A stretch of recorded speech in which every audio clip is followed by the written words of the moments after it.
everybody. You guys ready to hear another play? Yeah. I'm very proud to be directing the reading of our one-act runner-up, The Day the Universe Felt a Little Smaller by Joshua Burke.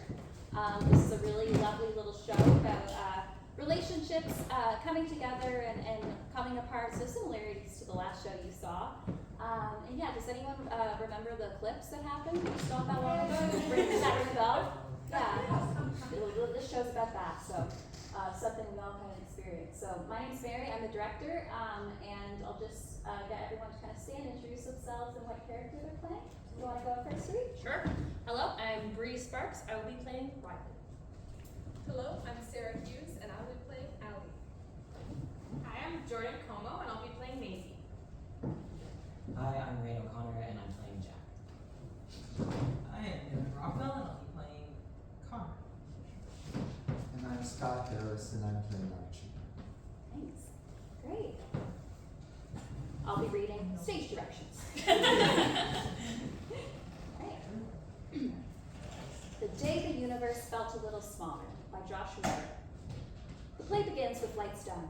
It takes place in Fredericton, New Brunswick, on the day of the solar eclipse. It takes place somewhere like Pigaroos, where folks might congregate to watch it. It starts with Maisie speaking off stage with lights down. There's likely ambient noise in the background, birds chirping. Okay, here we go. Wait, how do you turn this thing on? Is it? No. It's this one? No. Oh, here we go. We hear the click of an analog voice recorder. Lights come up as Maisie enters on stage, speaking into the recorder. All right. Hello, it's me, ya gal, Maisie Stevens, reporting in from Fredericton, New Brunswick. And today, April 8th, 2024, a solar eclipse is going to happen. Starting at 3:23 p.m. today, the moon is going to begin to move in front of the sun. At approximately 4:34, we will experience totality, which is when our sun is completely blocked out by the moon. Fun fact, this is only possible due to our moon being 1/400th of the size of our sun and 1/400th of the distance of the sun from the earth. Isn't that incredible? I mean, if it isn't, it's at the very least one hell of a coincidence. Any part of that ratio changes or is the slightest bit off, this whole thing just doesn't happen. Crazy. Archie, Jack, Connor, and Riley begin to enter. When Archie enters, he brings in 2 foldable chairs. Anyway, it's a beautiful day and the energy here is electric. I look around and I see families, groups of friends, couples, people. The mom desperately trying to get her kids to wear their special glasses. Teens daring each other to take a peek at the sun. Tourists who flew in because Fredericton was in the path of totality. Anticipation. Excitement. It feels like the whole town is on the edge of their seats. And it's not just here. Around the world, everyone is getting ready to watch the eclipse. And today, we'll experience it together. Maisie, perfect. Listen, real quick, if you don't hear from me in 24 hours, I'm probably dead. So tell Mom I love her. I'm sorry, what? I and her a date. A date? Aren't you worried it'll go bad and ruin your memory of the eclipse forever? I figured if it goes well, it's a pretty fucking cute story. And if it goes bad, well, I'll probably never see another eclipse like this in my life. So I figured better ruin this than my favorite sushi shop or whatever. Fair enough. Well, here they are. Have fun. Bye. Maisie spots Archie sitting alone. Mr. Mills? Is that you? Well, I'll be. Maisie Stevens, how are you? Doing well. Glad to almost be done the semester. Are you graduating? No, just finishing my 3rd year now. Next year, though. It feels like yesterday you were sitting in my advanced physics class. Are you still enthralled by the wonders of space? Yep. Love it. Maisie shows him her tape recorder. So much so, I'm doing a little commentary on the eclipse today. Say, you were around for the last eclipse that happened in New Brunswick, right? Would you mind if I asked you a few questions about it? Oh, sure, why not? Great, okay, 1 second. Maisie hits record on her tape recorder. So, you were around for the last solar eclipse Fredericton had, correct? Yes, When was that? it was July the 10th, 1972, a Monday. I was 25. Wow. That was 52 years ago. What do you remember about that day? It was good weather. Me and a few friends had a picnic and watched the Eclipse. We had the special classes back then too, you know. And we had only just started dating, but my wife Nancy was there as well. It was a good day. Are you excited to see another one? Of course. I count myself incredibly fortunate to be able to see it a second time. Anything else you'd like to add? Just be sure to appreciate it while it's here. Thank you. Maisie stops recording. Focus shifts to Jack and Connor, who've been sitting in silence together for a while.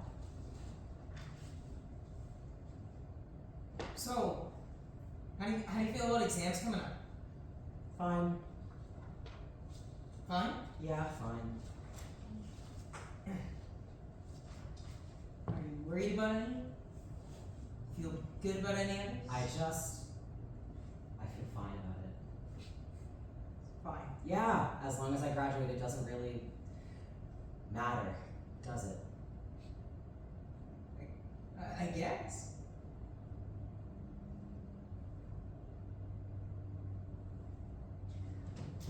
Are you excited for summer? Do you got any plans? No work? I'll figure it out. You'll figure it out. Cool. Great. Connor gets up to leave. Where are you going? To get a drink. Connor exits. Focus shifts to Alan and Riley. By this point, Maisie has moved to her own spot on stage. I have to admit, I'm a bit surprised you agreed to come to the Eclipse with me as a date. Really? Yeah, I mean, it's such a big event. Most people are celebrating with friends or family. Sure, and I could have done that, but I figured that at the very least this might be a good story. Yes! Exactly. I mean, typically going on a date can be so scary, because what if you take them to your favorite sushi place and the date goes bad and it ruins the place forever? See, you get it. Guess I do. So, should we find some place to sit? I brought a blanket. I think that's a great idea. Allie and Riley lay their blanket and sit down. Focus shifts to Connor re-entering with 2 cans of coffee. He's walking past Archie back to Jack when Archie gets his attention. Connor Gray. Mr. Mills. Archie gets up from his chair to give Connor a strong, firm handshake. How have you been? I'm surviving. End of the semester, exams, and graduation after that. You know how it is. Graduation. It's quite a big deal. You ought to be proud of yourself. Yes, I've heard a lot of that recently. Well, any plans for what you're doing after? Yes, actually, I'm going to be starting grad school. Connor. Wow, that's incredible. What will you be studying? Marine sciences. I'm going to be moving to Vancouver for it and everything. Well, I'll be. I'm so proud of you, Connor.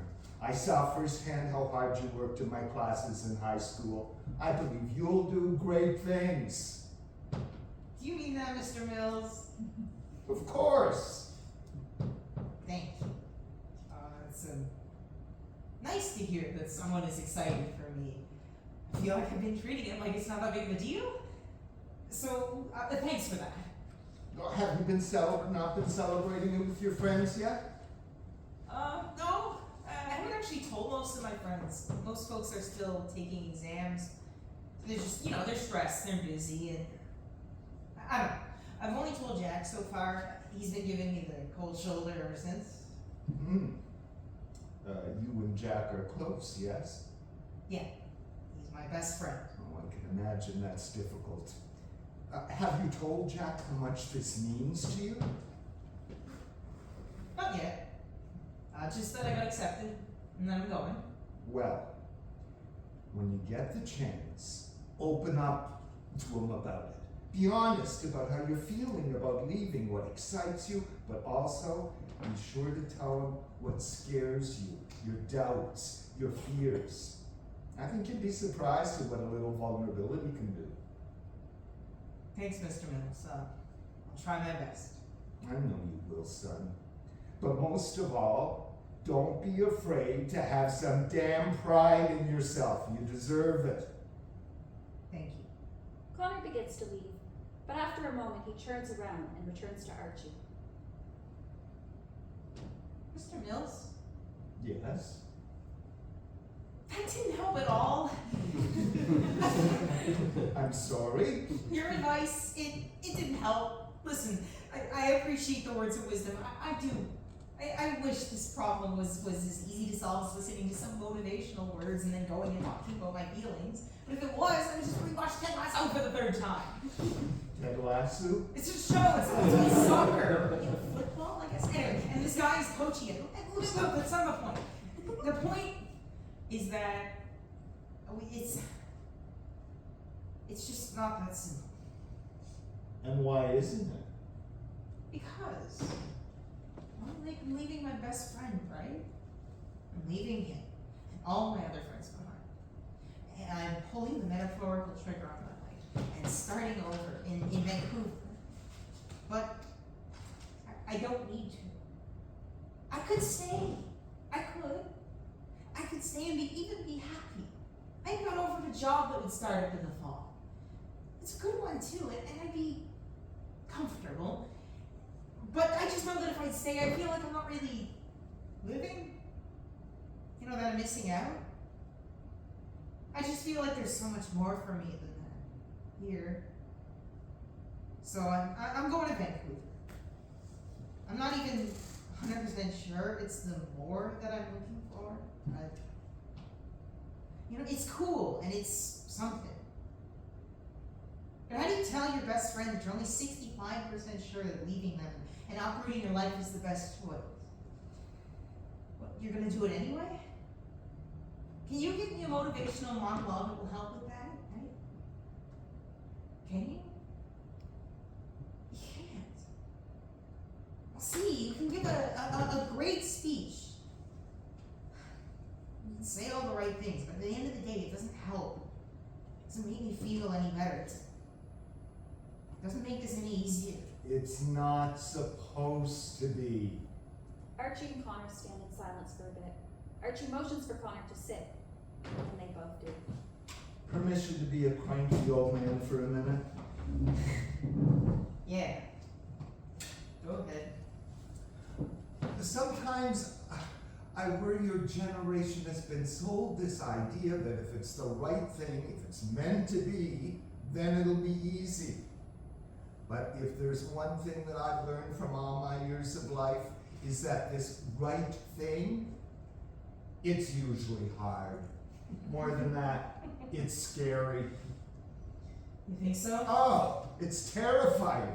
I mean, from your own example, was university easy for you? No. Was it the right thing for you? Yeah. Leaving home is scary. Add on leaving your best friend behind. I get it. Staying would be more comfortable, but there's no growth in comfort. You want to go to Vancouver. It sounds like you know you need to, and maybe that means saying goodbye to your best friend for now. And that is hard. And it'll hurt. And it'll be uncomfortable. But the unfortunate truth is that goodbyes and the grief that comes with them is the price we pay for companionship, community, friendship, love.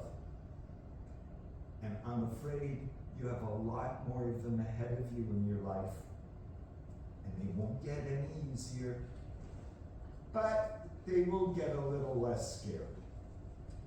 A small comfort in this goodbye is that it doesn't have to be a permanent one. I mean, come on!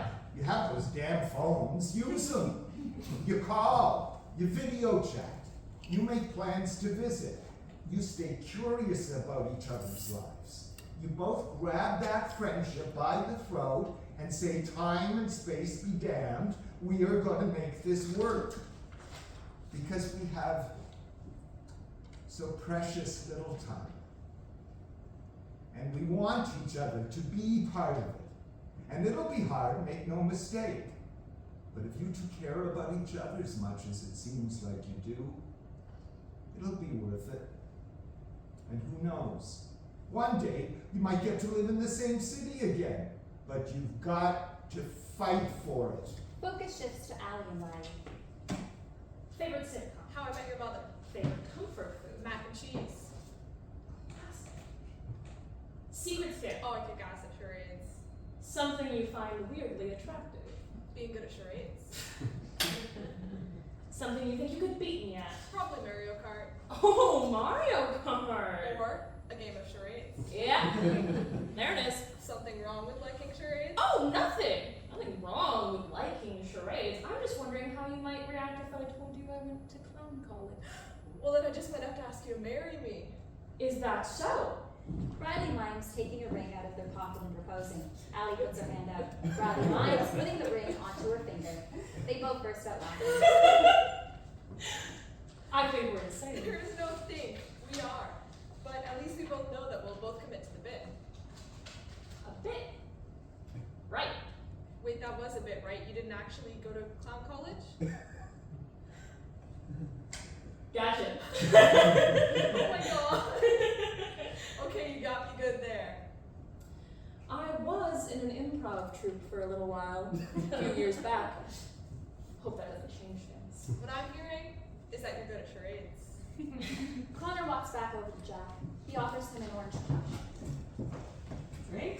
I'm okay. It's orange crap. Jack's head swings to look at the pot. He hesitates for a second, considering. Eventually he reaches out, takes the can, and starts drinking. Connor takes the moment to sit in his spot beside Jack. So, do you want to talk about it? Yeah. Are we going to? Nope. Well, I think we should. You're probably right. So can we? Nope. Great. Cool. You know what I need? He hands him the finished can of orange crush. Water. Jack gets up. As he's going to exit, he runs into Maisie. Maisie! Hey, funny meeting you here. Is it? This is like probably one of two places most people in town are gonna watch the eclipse from. Statistically, it really isn't that unlikely to run into each other. Right, I just meant, like it's just something you say to people that you... Jack, Yeah? I'm messing with you. Yeah, right. It's a beautiful day today, isn't it? Perfect eclipse viewing weather. I think we got quite lucky. I'd say you're right. The weather's been so gross lately, I almost forgot what the sun felt like. Could you imagine if it rained today? Wouldn't that have been a literal universal fuck you? Yeah, that would suck. But it would have been, in a weird way, sort of romantic, I think. Hundreds of people huddled together, staring up at totality as we get absolutely soaked. I think most people would have just stayed home. And missed this? Jack, the next solar eclipse like this won't happen again until 2079. This could be most people's only chance to experience something like this in their lifetime. Do you really think they'd miss out on that over a little rain? What's a little discomfort for a dose of cosmic wonder? You know an awful lot about the eclipse, huh? Dude, I'm obsessed with this stuff. Oh, which reminds me, I'm recording this little audio documentary commentary thing about the eclipse. Want to contribute? I'm alright. It's for Anaya. The audio documentary commentary thing? Yeah. Okay, so you know how Anaya moved recently, right? Yeah, she moved to Montreal, right? Yes. So we had originally planned to watch the eclipse together, and she was really bummed that she wasn't going to be able to watch it with me. Specifically, she said she was really going to miss me giving fun facts about the eclipse and the universe throughout it. And so I got this great idea. You know how she loved physical media? Was always collecting DVDs and records and all the cool old stuff? I figured I could get an old-fashioned tape recorder and sort of narrate the eclipse, I guess. So she could, I don't know, play it back, hear my thoughts on stuff directly from me and not like over a text message. That's really sweet. I think so too. I think I might make it some sort of reoccurring ritual. You've heard of pen pals?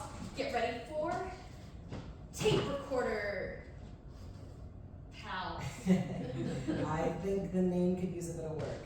It's a work in progress. You know what? Give me the tape recorder. I'll say hi to Anaya. Maisie hands Jack the tape recorder. He fiddles with it, struggling to find the right buttons. How do I? Right there on the side. This one? No, the one next Oh, I to think it. I got it. There you go. Okay. Hi Anaya. It's Jack. I hope Montreal is treating you well. Maisie is recording this thing for you and asked if I wanted to say anything, and I'm reminded of something you wrote during that poetry creative writing class we took. It was something like, there is comfort in, at the end of the day, we all sleep under the same stars. And I think it's cool that even though you're in Montreal, we still get to share the same eclipse. Wait, shit. She'll be able to see the eclipse in Montreal, right? Yes, she will. About 1 hour after we will. Okay, good. Well, that's really all I had to say. I hope you're doing well. It was nice talking to you. He hands the recorder back to Maisie. Here you go. Thanks. I'm sure Anaya will really appreciate that. I mean, I just said a few things. You're the one who thought of it and is doing all the recording and stuff. You guys must be really close. Like a crocodile and the capybara that rides on its head. I miss her. I didn't know you two took a poetry class together. Yeah, it was about a year ago. Did you take it for an easy elective or something? You've never struck me as much of a poetry type. Believe it or not, I did actually take it just because I like poetry. Reading or writing it? A bit of both. I prefer reading it for sure. I've always struggled with writing poetry. I have all the words in my brain and it sounds really nice and poetic, but the second I go to write it down, it just comes out bad. Fascinating. When did you start getting into it? I don't know, the story is a little embarrassing. Well, now I need to know. Okay, so you know Minecraft, right? Yes, Jack. I think everyone our age knows Minecraft. Right. Do you know about the end poem? No? Okay, so basically, when you beat Minecraft, as a part of that credit sequence, it scrolls through this poem. It takes maybe, 9 minutes to scroll through. And at least when I first experienced it, you couldn't skip it either. It's this strange, almost dialectic. Two speakers are talking about you, the player. It's so clearly poetry, but it also has an abstract form. It really changed my perspective on what poetry could be. There's one passage from it that I guess really stuck with me, so much so that I actually carry a copy of it with me. Jack reaches into his pocket and pulls out a small, crumpled up piece of paper. He hands it to Maisie. Maisie takes it. You know, you should keep it. Really? I I have can't. the whole excerpt memorized anyway. Who knows, maybe it'll turn you into a poetry fiend too. Thank you, Jack. Maisie puts the folded piece of paper into her pocket. No worries. Jack checks his phone for the time and sighs. It's almost time for the eclipse. I should probably get back to Connor. Thank you, Maisie. Of course. Jack heads back over to Connor and sits. Everyone has their glasses on to look at the eclipse.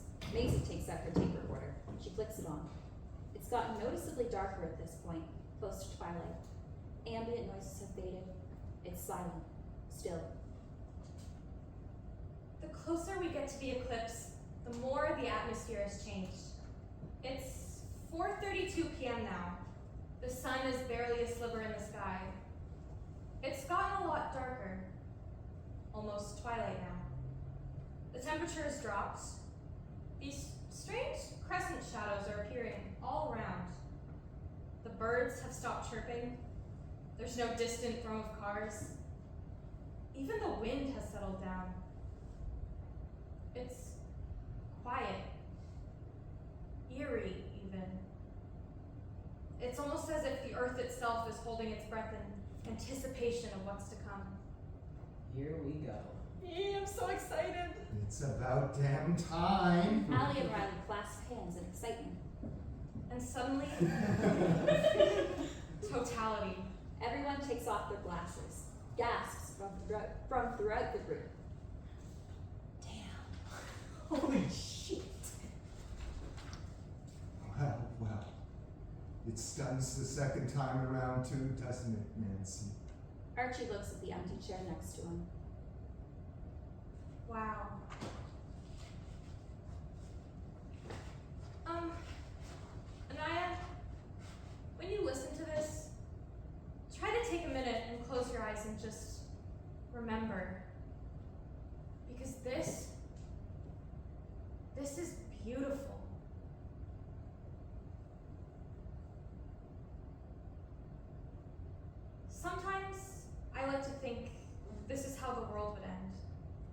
We'd all mark our calendars in excitement for some cosmic wonder we really don't know the repercussions of.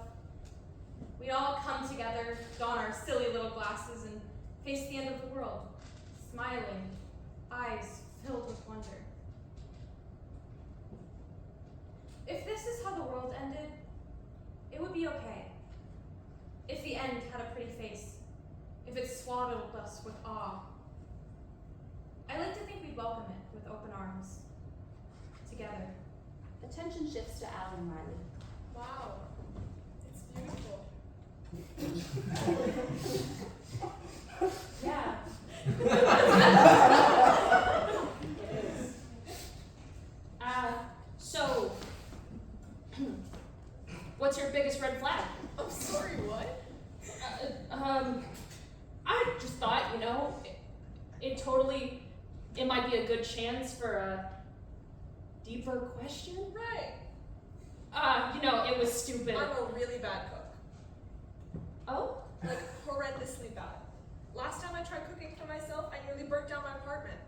On a good day, I can do a passable grilled cheese, but my culinary expertise ends there. Well, everybody has their But that's talents. not the red flag. The red flag is I lie to everyone about it. Every potluck, every party, every event where I'm expected to bring food, I go to Costco, get some pre-made meal or dessert, follow the instructions, make it, then put it in one of my dishes and pass it off as my own. And everyone loves it. They rave on and on, beg me for my recipes, and I can't give it to them because I'm a fraud. And now I have this reputation to uphold, so I'm forced to play at this charade for the rest of my life. Wow. I was gonna say I put pineapple on pizza or something. This, It's crazy, I know. honestly, it's kinda hot. Really? Think about it. We're at a party. Everybody's praising you for your amazing kitchen skills, and meanwhile, we're the only two that know the truth. It's like a special bit that only the two of us know about. I find the secrecy, the scandal, if you will, appealing. It's fun. So you don't mind a life of lies and obfuscation? Well, as it just so happens, I've got a secret of my own. My red flag is that I'm a thief. What? When I was a kid, I stole from a museum. I went on this field trip, and there was this big pile of Legos that I let you play in. And while I was playing in it, there was this piece I found that I thought was really cool. So, I took it. Hid it in my pocket and told no one. I was scared for weeks that the cops were gonna come and get me. Sometimes I still wake up in a cold sweat. I never told anyone. So, I guess you could say I'm used to a life of lies and obfuscation. I guess so. The pair smile at each other. Attention shifts to Jack and Connor. During this conversation, Jack only looks at the Eclipse. Connor, Yeah. do you ever grieve people preemptively? What do you mean? Well, grieve people while they're still in your life. Maisie speaks into her tape recorder, and Jack speaks to Connor. Their speeches blend together. Sometimes it feels like everything is falling apart. And I look around at people and I see us. You might be standing across the room from them, watching them laugh and love and just exist. Humanity. And you know they won't be there forever, that they have to leave at some point. And I know it's all going to be okay. But you just know that losing them will destroy you. And I know that the world will continue to spin, the grass will continue to grow, rain will continue to fall. In spite of it all, life persists. And where there is life, there is love. So you just end up feeling sort of sad about it. I don't know. Despite knowing that it'll be okay, that we'll see each other again, I look around at the things you would have pointed out to me. The things I probably would have missed. And I wonder what your face will look like, taking in totality. And I start to miss my best friend. Maisie clicks off the tape recorder. She looks around at everyone. She sees Jack and Connor, Riley and Allie, and everyone else with other people. Our Archie notices her standing alone. And I start to feel alone. I miss you, Anaya. She pulls out the piece of paper Jack gave her. She looks at it for a second before beginning to read. And the universe said, I love you. And the universe said, you have played the game well. And the universe said, everything you need is within you. And the universe said, you are stronger than you know. And the universe said, you are the daylight. And the universe said, you are the night. And the universe said, the darkness you fight is within you. And the universe said, the light you seek is within you. And the universe said, you are not alone. And the universe said, you are not separate from every other thing. And the universe said, you are the universe tasting itself, talking to itself, reading its own code. And the universe said, I love you because you are love. Minecraft. Maisie, come watch Totality with me, will you? Yeah, I'd like that. Focus shifts to Connor and Jack. This is about me going to BC. I've been thinking a lot about graduation. It's in a month and everyone has a plan. They're all going places. And I don't feel like I am. That's what no one tells you about having such fantastic, talented friends. They're so inspiring, you know, seeing them do their thing. You see them and you know that they're going places. And you want them to. You desperately want them to succeed. Even if it means getting left behind in the process. Do you feel like I'm leaving you behind? Why wouldn't you talk to me about this? It seems so easy for you. What? For everyone to get up and leave. Anaya left for Montreal just 2 weeks ago. Did you know she won't experience totality for another hour? Over the past 4 years, I really feel like I've met my people. And I love them, Connor, so much. But it just feels like I'm at the age where everyone goes their separate ways, and I'm supposed to be okay with it. These are the people I want to do life with. I want to be there for the big moments and the small ones, and it's so fucking isolating to feel like I'm the only one who wants that.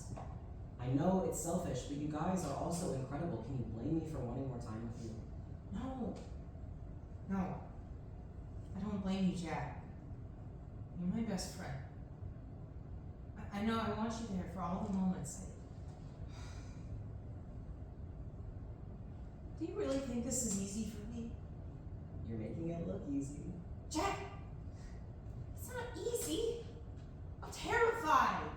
I mean, come on, me? Doing my master's a little all the way to Vancouver for it? But hell, I didn't even think I'd get through university. And you know better than anyone how many times I almost dropped out this year. So why are you doing it then? Because it would be too easy not to. I could stay here the rest of my life. I could. And it'd be fine. I'd probably be content. But I'd always be sitting there wondering how far I would have made it. I just pushed myself. Sure, it's scary. But the program, it's just so cool. Did I tell you I like to get to work with rescued sea animals? The baby turtles, the dolphins, the seals. No, you didn't tell me, Connor. We barely talked for weeks. And yeah, exams, end of term, I get it. It's a shit time for everyone, but I'm your best friend. And we sit down together for the first time in a hot minute, and I'm all excited to talk and catch up, and you tell me you're moving to the other side of the country for a grad program that really I didn't even know you had applied for. I mean, come on, we don't even live 20 minutes apart right now, and I already feel like I'm missing out. What's it gonna be like when you live across the country? We'll call once after 3 months and you're like engaged to someone I've never heard of. I think I'd tell you if I was getting engaged.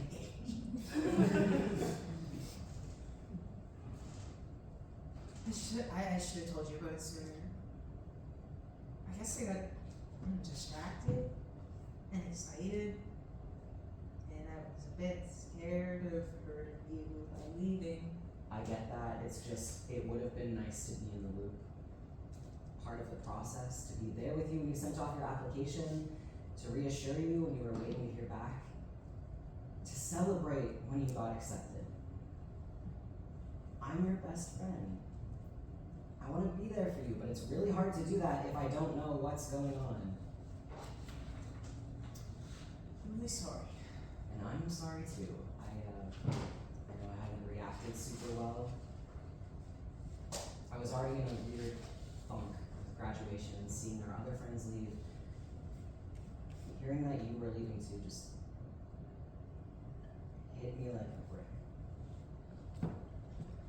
Imagine. Yeah. I guess we both dropped the ball a little bit. Yeah, I guess we did.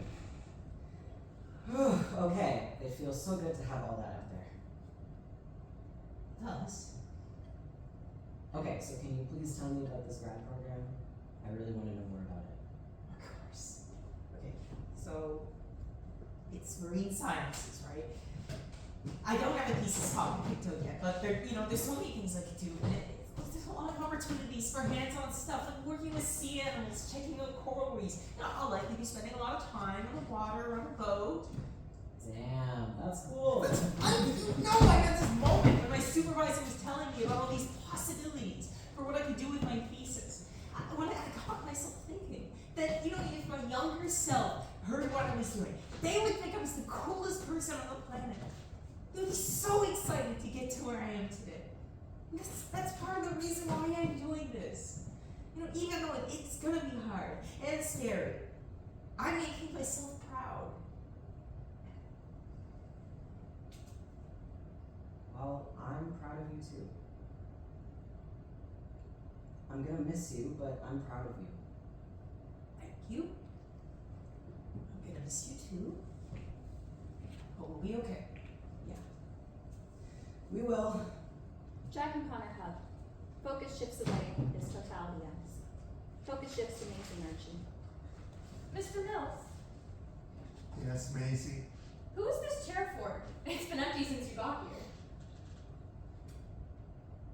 It was for my wife, Nancy. Oh, We were quite young when we watched the last Eclipse together.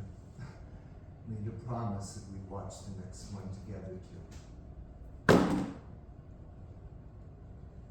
I'm sorry. I didn't. It's okay. You two were quite similar. She loved space.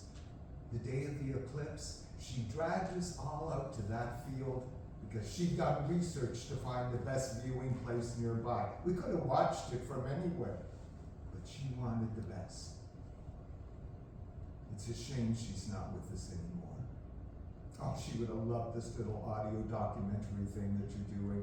She knew so much. The only reason I know half as much as I do about the eclipse and space and the universe is because of her constantly sharing little facts and tidbits with me. She would be so excited to tell you about the eclipse. She probably would have forgotten to look at it. Maisie tenderly takes out her tape recorder for a second and considers. Did she have a favorite space fact? Something I could maybe put in the recording? I think I have just the thing. Maisie clicks on the tape recorder. Nancy's favorite fact about the universe, the one that she loved the most, was the fact that the level of matter in the universe has been constant since the Big Bang. Now, the universe is always expanding outwards, but at one point in time, all matter was in one place. You know that feeling when you meet someone for the first time and you feel like you've known them forever? Well, Nancy's theory was that it was matter recognizing matter. That maybe the atoms that make up your hands and theirs have known each other since the beginning of time. And that's why when you hold their hand, you feel at home. That was Nancy's favorite fact. That's really beautiful. Thank you. She clicks off the tape recorder. You're welcome. Do you have a favorite space fact, Mr. Mouse? I was always partial to the fact that Uranus smells like rotten eggs. It's just ridiculous. The joke tells itself. Thank you, Mr. Mills. Let me help you pack. Please, call me Archie. Focus shifts back to Jack and Connor. Listen, Ed, it's not like I'm gonna disappear. We'll call, like a lot. I'll come home to visit, and you better come visit me. Because if you think it's just because I'm going away for a little bit, we're not gonna be best friends, you are dead wrong. This friendship is for life. I'm getting out of that easily. It's nice to hear you say that. You're gonna do so much good. I'm certainly gonna try. You're gonna have so much fun too. Man, Vancouver, I'm a little jealous. Yeah. You could always come with me. I'm not sure. I feel like this town still has a little left for me. But I'll think on it. I'd feel a lot better if you'd come if you'd come with me. Imagine us in Vancouver. Take over the town. Oh, you know it. Hey, you wanna make a deal? Depends. Whenever the next solar eclipse happens, no matter what, let's make it a priority to watch it together. Deal. They laugh and share a handshake. Focus shifts to Brian and Alan. So that was pretty crazy, huh? Yeah, I'd say so. Hey, listen, I had a lot of fun today. I think we should do this again. I agree. Great. Well, since watching the eclipse together was my idea, how do you feel about planning the next one? Yeah, I can do that. Definitely. It's gonna be hard to top this though. As far as first dates go, dates in general go, this was pretty great. Any early ideas? Well, how about, nope. Not that. Oh, what about, nope, not that either. Just give me a second. Okay, no worries. How about this? While you brainstorm our next date, I'm gonna go find a water fountain or something for a drink, okay? Yeah, that sounds great. You do that. Okay, be back soon. Allie goes to exit. As she does, she grabs Maisie and pulls her off with her. Riley is left standing alone. Slowly, you can see their anxiety start to grow. Archie notices and approaches Riley. Excuse me, are you all right? Yeah, I'm alright. I'm on a really great date right now. Okay, what's the problem? She asked me on another one. And that's bad. No, it's good. It's really good. But how am I supposed to top this? The eclipse was incredible, awe-inspiring. But now I've got to plan a date. It's got to be better than this one, and then the next one's got to be better than that one, and the No, next it one's got to be better. doesn't. I'm sorry? There's no rule stating that every date has to be better than the last. I guess you're right. Now, I don't know you. What's your name? Riley. Archie. Now, Riley, I don't know you, but I don't think you're freaking out over the fact that you have to plan a date. You seem like you plan good dates, Riley. Do you plan good dates? Yes. I like to think I do. So, if it isn't about planning a date, what's the problem? I think I'm a little scared. Why? Because it was a really good date. Not so much because of the activity. I think you could have done anything and it would have been a good time, but because I feel like we're really connected.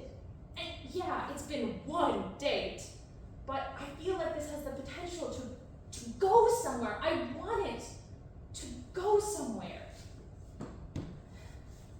But I'm scared I'll screw it up. And Thanks for the vote of confidence. Give me a minute. I'm going somewhere with this. You don't want to be with someone you feel like you can never mess up with. As much as a relationship is about having fun with the other person, it's also equal parts about showing each other grace and understanding when things go wrong. And things will go wrong. If it's everyone's first time on this planet, we're bound to screw up and make mistakes, and that is okay. That was very wise. Yes, well, you don't get to be my age without learning a thing or two. Okay. So now, I just have to figure out what to do for a date before she gets back. Archie gives him a pat on the back before continuing to pack up his stuff. Try not to think about it too hard. Trust your gut in the moment. He gets up to leave. He gives Riley a firm nod before leaving. I will. Thank you. Focus shifts to Allie and Maisie. Okay, so I'm freaking out a little. Why? Is your date a psychopath? Is this a code red? Because if it is, I'm ready. I can do tears, wailing, anything you need. Get out. No, Riley's great. Okay, so why are we freaking out? Because Riley is great. Really great. Like the banter, holy cow, we had each other cackling non-stop. This whole day was just great. It felt like I was hanging out with someone who'd known me my whole life and just gets me. Wow. I'll ask once again, why are we freaking out? Because what if I'm not ready for this? Like, I don't know, I just figured that we'd either have a bad, slightly awkward first date or a fine, forgettable first date that maybe leads to a few more fine, forgettable dates that maybe over the course of that we build some sort of nice rapport, you know? Eased into it. This felt like that perfect first date that only happens in the plays and movies that everyone secretly dreams that they'll get but never believe that they actually will. Well, isn't that sort of exciting? This could be the start of your love story. Like you said earlier, a fun story to tell the kids. Well, sure, yes, but it's also terrifying. You know, this sounds crazy, but we made jokes on the first date about getting married, and honestly, I was sort of into it. I don't know, Maisie, I feel insane. Okay. Let's slow down for a second and bring this back to the present. Don't worry about spending the rest of your life with this person, and just ask yourself, do you want to go on a second date with them? Yes, I do. Then do it! But I've got so much to figure out right now. What if I want to change jobs, travel, move to a different city, get a crazy pet? There's just so much of my life in flux right now. And that would be fine if this was just going to be something fine. But I feel it in my gut, Maisie. I do, but I'm standing on the precipice of something great with Riley. And I'm just worried I'm not ready for it. Like, what did I do to deserve this? Allie, I have known you my entire life, and at no point have you ever not deserved this. But if you wait until you have everything figured out to enjoy yourself, you're going to miss out on a lot of great moments. So just say, fuck it, and go on a second date. Please. Okay. Maisie, you're a great little sister, you know that? Yeah, I do. Now go! Okay. Love you. Maisie shoos her towards Riley. Love you too. Alrighty, Mr. Mime. Settled on something for our next date? I think I might have an idea. Oh yeah? And what might that be? There's a local group that does long-form improv shows about once a month. There's one coming up soon. What do you say? You want to be my date to an improv show? Will there be charades at this improv show? I'd say it's highly likely. Then I'd say I'm all in. Then it's a date. Allie and Riley share a kiss before picking up the blanket and exiting together. Connor watches them leave. Hey, Jack. Do you believe in soulmates? Maisie takes out her tape recorder and hits record. And there you have it. The eclipse. Just like that, it's over. The next total solar eclipse is scheduled for May 1st, 2079. That's not for another 54 years. We might have grandkids by then. I might be dead. It's always kind of funny, those moments of grief after you realize you might never see something again. The questions that rack your brain. Did I miss anything? Did I pay enough attention? appreciated enough. Light fades on Connor. Focus is drawn to Jack and Mason. They speak to the audience. Do you believe in soulmates? How do you answer a question like that? I don't know, I like to think that love is a choice, that we ourselves hold the power to intertwine our soul within others. I think I just find some comfort in it, that love doesn't just spontaneously happen and then fade all the same. I worry that a lot of people missed out during totality. Yes, it was beautiful. Don't get me wrong, I don't think I blinked for the first 2 minutes just trying to soak it all in. But then I took a second, and I looked around.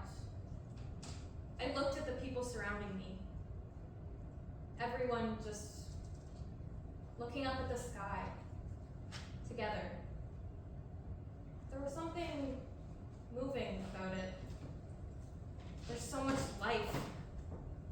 It makes me think, if an eclipse happens on a planet and there's no one there to see it, is it really all that special?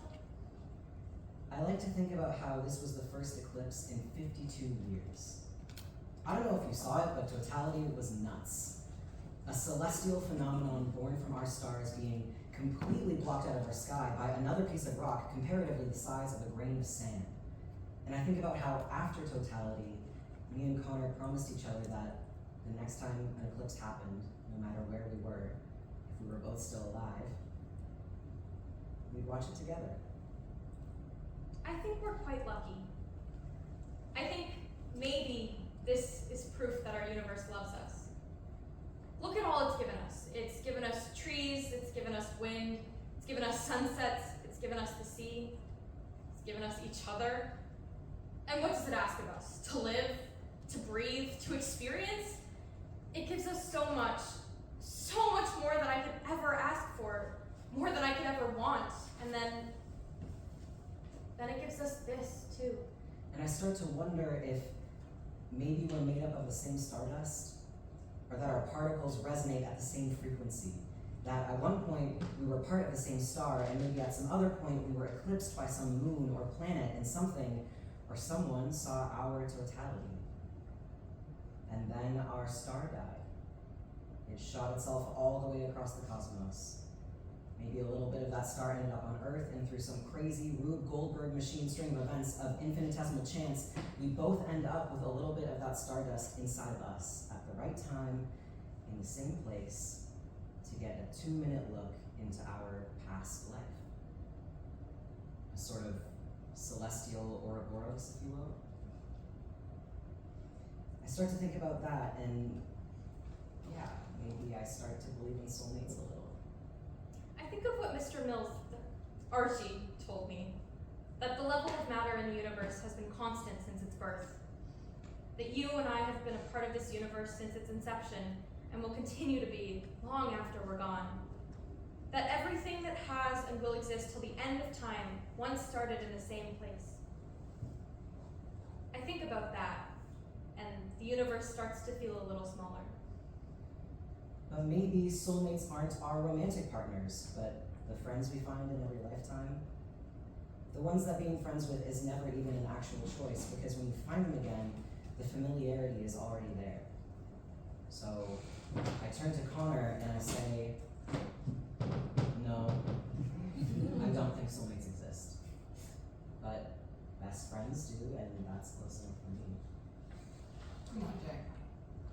Let's head out. Spotlight on Jack and Connor goes out. Today, I feel like I'm quite lucky. Today, I saw the solar eclipse. Today, I received a gift from the universe and turned it into a gift for my best friend. Whenever you end up listening to this, Anaya, I hope you remember that despite the distance, we shared the same eclipse, just as we share the same stars, the same sky, and the same air. I miss you, and I can't wait for the next time I get to see you. This is your gal, Maisie Stevens, signing out. Thank you for listening. Lights out. We hear the click of Maisie turning off her tape recorder. The end.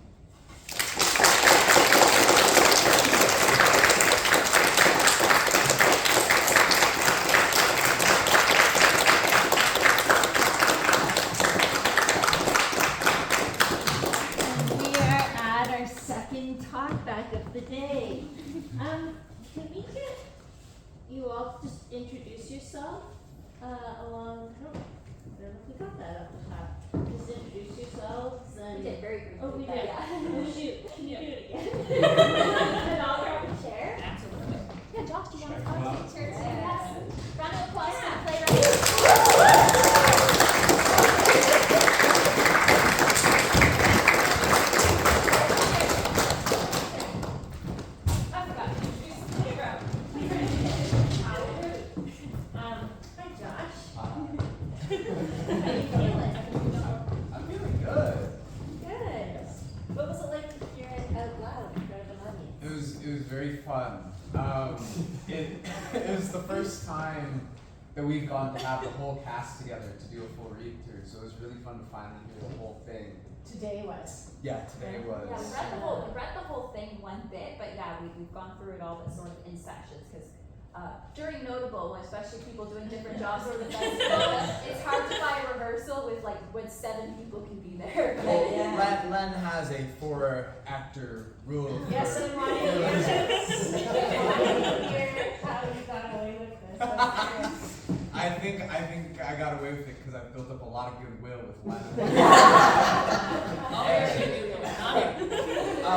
and nerd of play is pretty good too. Yes. yeah. Well, I think I had a good argument because I think there's been 1 or 2 readings before that had more than 4 people, and so I wrote it, sent it off, didn't mention how many people were in it,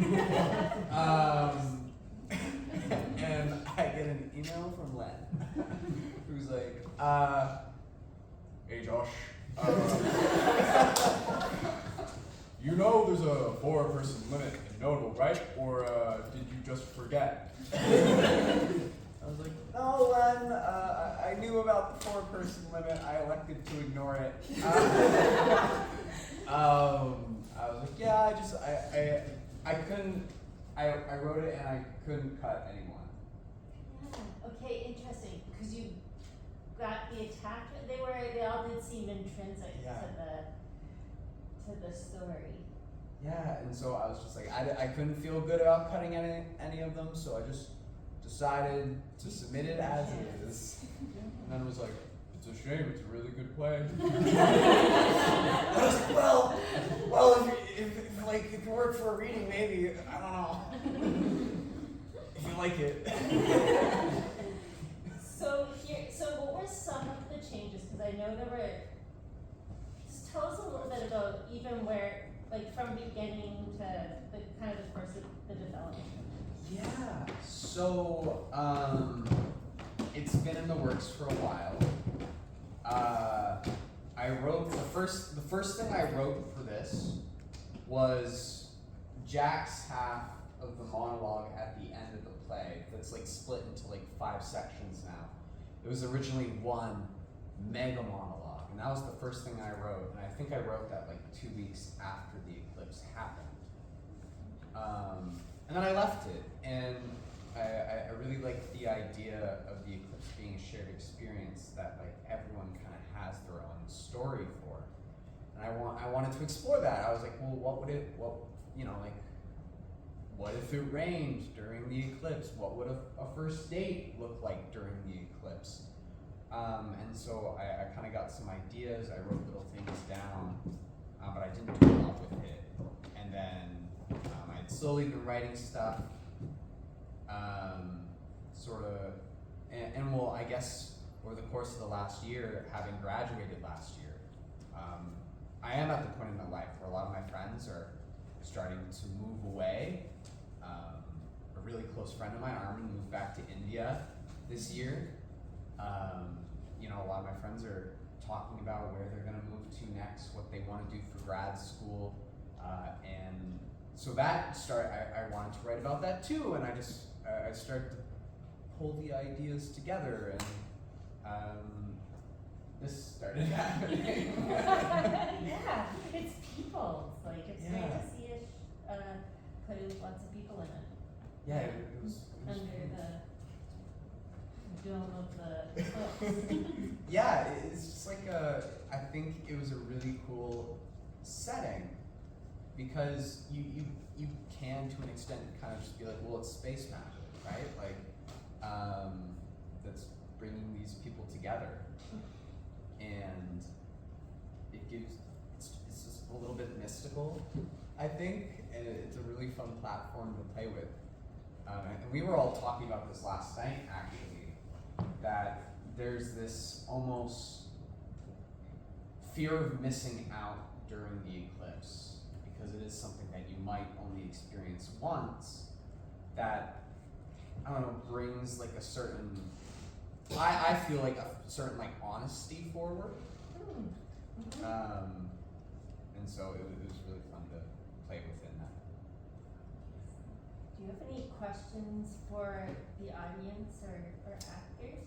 Was there any character or group that you wanted to see more of?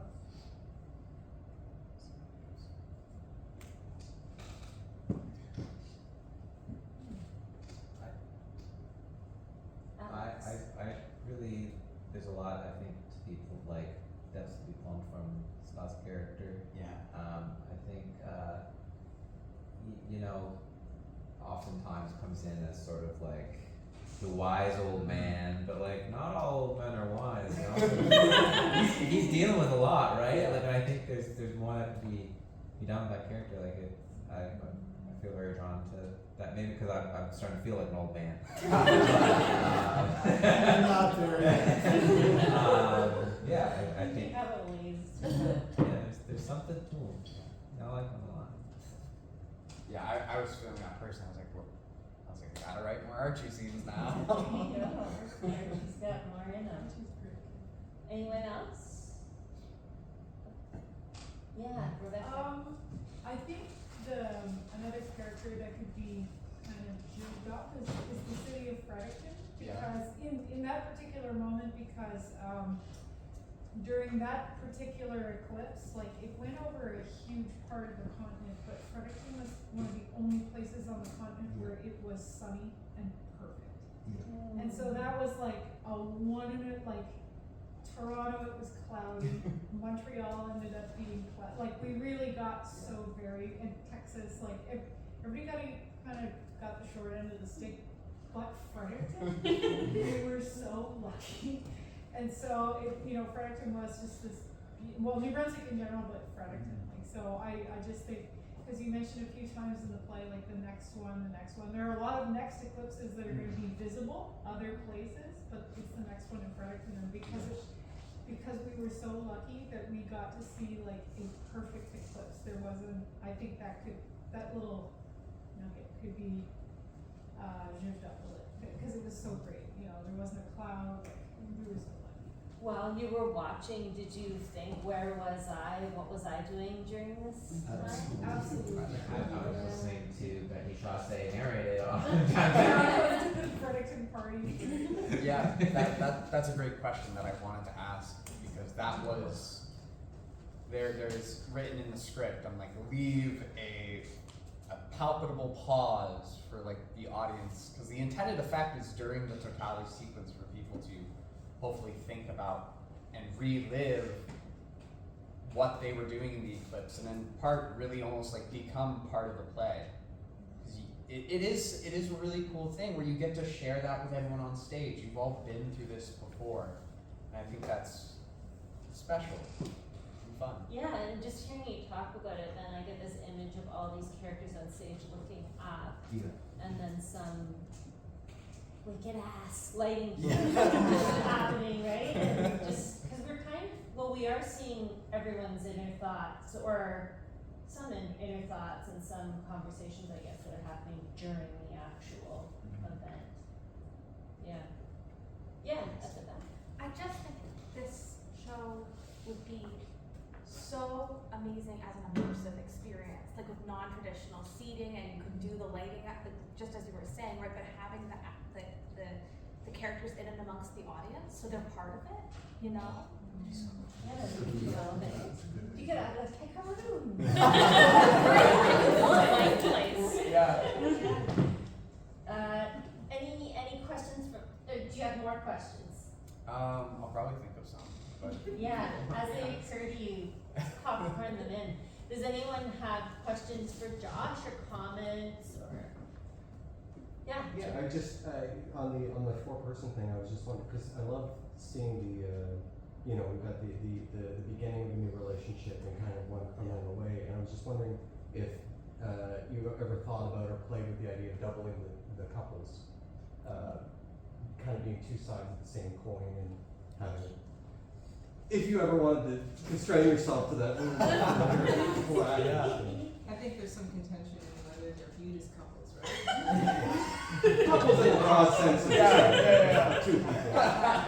Relationships. Yeah. Relationships. Yeah. I mean, I think you could possibly, but I mean, I guess there isn't any overlap.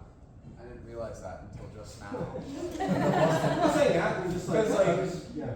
I think in an expanded version of the script, like Riley doesn't interact with anyone other than Allie, which I think in a later draft might, besides also Archie, but maybe that's something that could happen, and I think my intention originally when writing it was to have it kind of be like a spider web of, because Fredericton's a small town. Yeah. You're gonna run into everyone and you know everyone somehow, and so like I like the idea of it being open for maybe actors that could be doubled to interact with each other.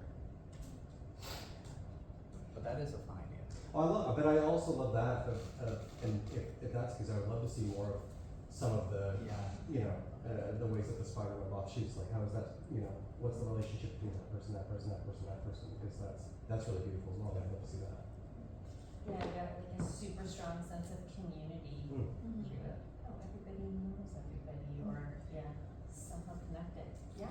Yeah, I just had like a short comment. I actually didn't get to see the Eclipse. I was working during that time and I couldn't leave. And it was in the mall, so I had no way of getting out and going to see it. But this play made me feel like I did see it. It made me feel like I felt that sense of community. I felt that like everyone going to see something, and I saw everyone else's like pictures and like what they were doing during it, and like I felt connected in that way too, but still I wasn't like there to see it. So this play made me kind of feel like I did in a way, so thank you. You're welcome. Here's a fun little question. It's probably not going to result in me changing much depending on answers, but I am curious. So the eclipse in real time took like 2 minutes, or at least totality, and this totality lasted probably around 20. Was it like there is a time bending and there's a suspension of belief that some of these conversations are taking place at the same time, but do you feel that worked or was immersion breaking in any way? I didn't think Look at you. No, I didn't. Thumbs up. Yeah, I didn't think anything. Like I wasn't. Oh God. That's not 2 minutes anymore. This is something that we play with in the theater a lot is time. Yeah. And you can take a moment and just do, an entire lifetime in a moment. I originally wanted to make the totality scene real time, like the exact amount of time it took, but there was too much I wanted. You had a lot of I had too much I wanted to put into There's it. too many variables there, yeah. One thing I did wonder if you considered playing with when writing, there's a lot of scenes that were like, this happens, and then that pauses, so this can happen. Did you ever thought about like kind of having some things happening simultaneously, or like, you know what I mean? I played with that a bit with a few Jack and Maisie moments where Jack's like talking to Connor and Maisie's talking out. But I think it is something that could, I think, be spread to other scenes. Yeah, well, it could also mess with clarity. So I'm not saying like, oh, you should do this, but it's just like, oh, like because there are also a lot of parallels in your scenes. Yeah, So it could be a fun thing to play with. definitely could. I do like that. I feel like kind of the way it is now with like almost like a 2-person limit. It feels really intimate. Sure. In a way. And I think I like that, but I do like the idea of maybe comparing those scenes. But then now I'm like, I'm reminded of my own personality. But that there are things that happened in silence between 2 people, or like these other scenes. Like I was imagining them still very much alive as the dialogue from another scene's going on. I always like like what's suggested, like a very immersive. This could be a really immersive style. I always imagined everyone being on stage like for the whole time, outside of something very small. exits and entrances, to kind of keep the, like you said, like everyone's still alive in the world, and like maybe a little bit off the thing in the group, but yeah. Okay, what was the improv? What's the long form? You were right there. I had acknowledged. Okay. There's a group Something's that going on. a lot of our friends here. It's very local Fredericton theater. Yeah. Yeah. No, that's fine. That's where I And I hope that like it's really funny because if you're from Fredericton, it's a joke, and if you're not, it's like, oh, it's cute improv charades. But I was really glad it landed. I think you were the one laughing the most, Joe. I'm sitting right, and I look over, and I just see Danny and McAllister. And like McAllister took off their glasses. Yes. Like that, yeah. It was funny to me that that's what made people laugh the hardest. Classic Freddie joke. Was there a comment or a question at the back? I feel like I missed someone back there. I saw. Oh, Scott. Just remembering back to my experience of the day, I was getting more thrilled and more excited as the thing began to come down. So you could almost expand that period before totality. Yeah. Like I remember just how unearthly it was when the birds stopped chirping, right? And then the shadows. You have all that in it, but in a more condensed version of time than it was when it actually was taking place. So Right, that's- so the anticipation, there's a lot in there that could be. The watching the change, the bigger descent towards totality, as it were. Yeah, I honestly, I did not actually get that the whole thing was supposed to be totality by the end of it. I know that was like in an early draft I read that, but then like by the time I was reading this draft, I assumed it had been stretched out to the point that, because the way that the action was structured, I kind of felt like there was a climax to it, and I assumed sort of the climax was totality, and that, you know, as the light started to come back, it was the end of the play. I guess I don't know why, but I just assumed that there was I saw the crescent shadows in the early scenes, I just did, I don't know. Wait, no, there's a note about that too, in the play. It is. So it can't all be totality. It's not. Okay. Totality begins right after Jack right after Jack gives the poem to Maisie. Oh no, is okay. There's a note about, and then you have like a very, very short, like,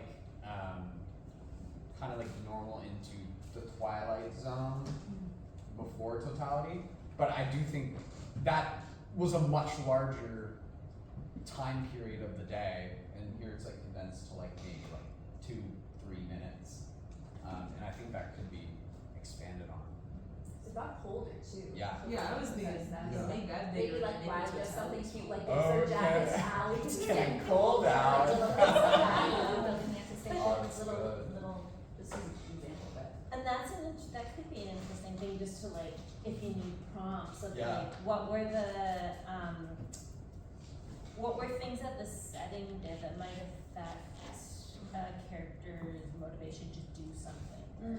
When it's like hard cool, to- people want to get close together. Yeah. It's really fun to like, now that it's been read, hear people reacting to it and like sharing their experiences of the eclipse, because like it's kind of hard to find information like that. Like, oh, what was like no one went and got an analog tape recorder and recorded like a play-by-play of what the eclipse was happening. So You can interview people. yeah. Even about it, hey?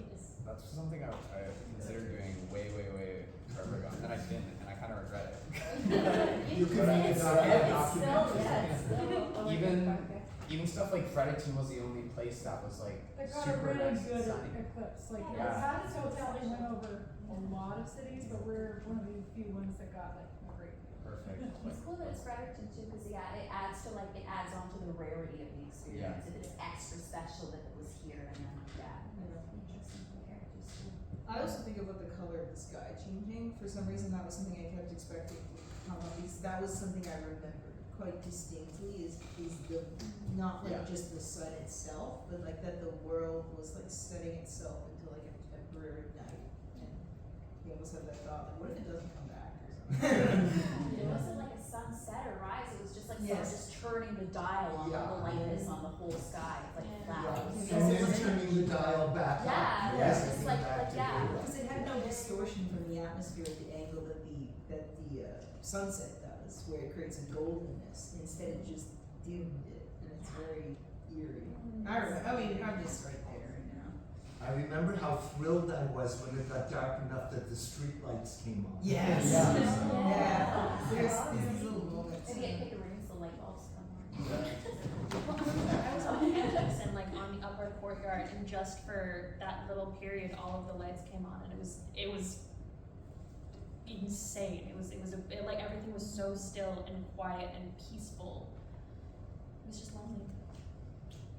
And I really think, Josh, that you managed to capture the way that an event like that, cosmic in its origins, just reduces us to our own humanity and the fragileness of our lives. So I thought that was really, really well. Thank you. Excellent, Josh.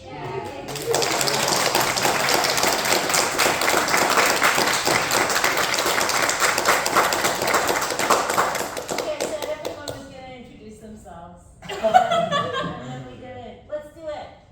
I'm Mary, I directed as a director. I'm Beth. I'm Josh. I wrote the thing. Hi, I'm Bree. I was Riley. Hi, I'm Sarah. I was Allie. I'm Jordan. I was Macy. I'm Rain, I was Jack. Devin, I was Connor. I'm Scott, I'm sentimental. I could see how this would make a person feel really, sentimental for Yeah, that yeah. moment in time, for sure. Thank you, everyone.